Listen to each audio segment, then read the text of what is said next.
Madame la ministre, Monsieur le secrétaire général adjoint, représentant du ministère des Affaires étrangères, Madame la directrice, chers collègues, chers amis, en célébrant la Journée internationale de la francophonie, nous nous retrouvons unis aujourd'hui par un lien d'une grande puissance, celui d'une langue partagée par plus de 320 millions de locuteurs à travers le monde.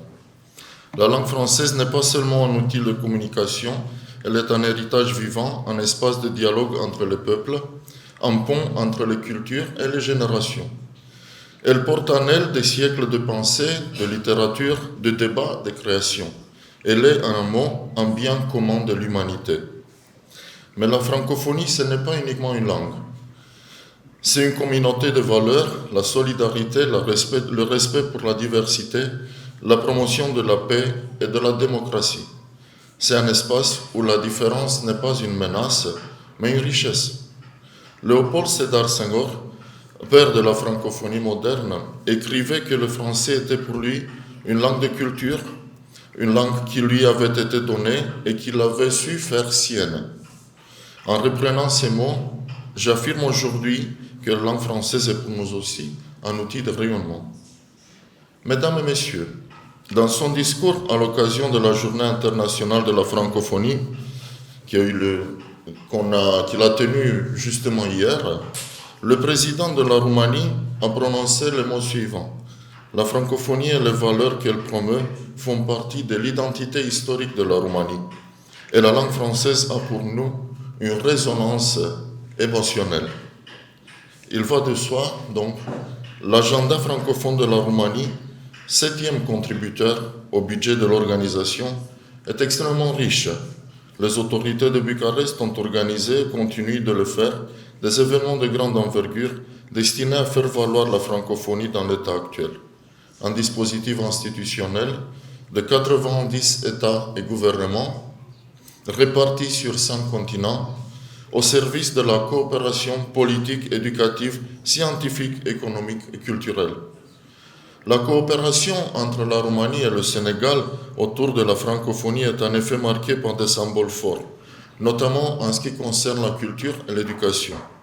L'année passée, en novembre, ici à Dakar, mon compatriote, le ministre Sorin Câmpeanu, transmettait au professeur Alioune Badara Kandji, recteur de l'université Cheikh Anta Diop, la présidence de l'Agence universitaire de la francophonie. En 2021, un projet interculturel Regard croisé entre la Roumanie et le Sénégal, soutenu par l'OIF, réunissait les associations de professeurs de français de nos deux pays et a mobilisé 50 classes de français de lycée, 25 pour le Sénégal, 25 pour la Roumanie, autour d'un travail sur les textes littéraires issus du patrimoine culturel de chacun de nos pays. Enfin, le 20 mars 2017, en présence du ministre sénégalais en charge de la culture à l'époque, a été inauguré au niveau de la place de la francophonie, au centre de Bucarest, un buste de Senghor réalisé par un artiste sénégalais.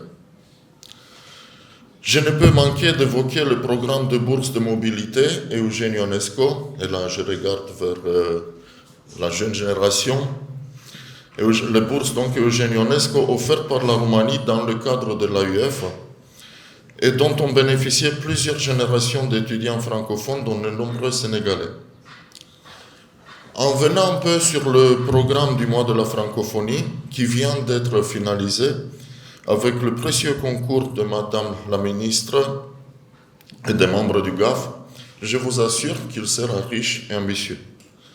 De nombreux événements sont prévus, des échanges littéraires, des projections de films francophones, des ateliers ainsi qu'une fête de la gastronomie francophone qui clôturera ce mois de rencontres, de partage et d'ouverture sur le monde. Mesdames et messieurs, en cette journée, nous avons le devoir de rappeler que l'appartenance à la francophonie est aussi un acte politique et culturel. C'est résister à l'uniformisation et affirmer que le monde a besoin de plusieurs voix, de plusieurs regards, de plusieurs façons de penser. La francophonie n'est pas tournée vers le passé, elle est résolument ancrée dans l'avenir.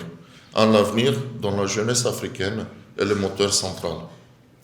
Engageons-nous donc, chacun à notre niveau, à promouvoir, à valoriser, à faire rayonner les idéaux qu'elle porte. Avant de finir, je remercie Madame la directrice Monara Larossi, ma voisine, pour son accueil généreux à l'IFEF. Vive la francophonie!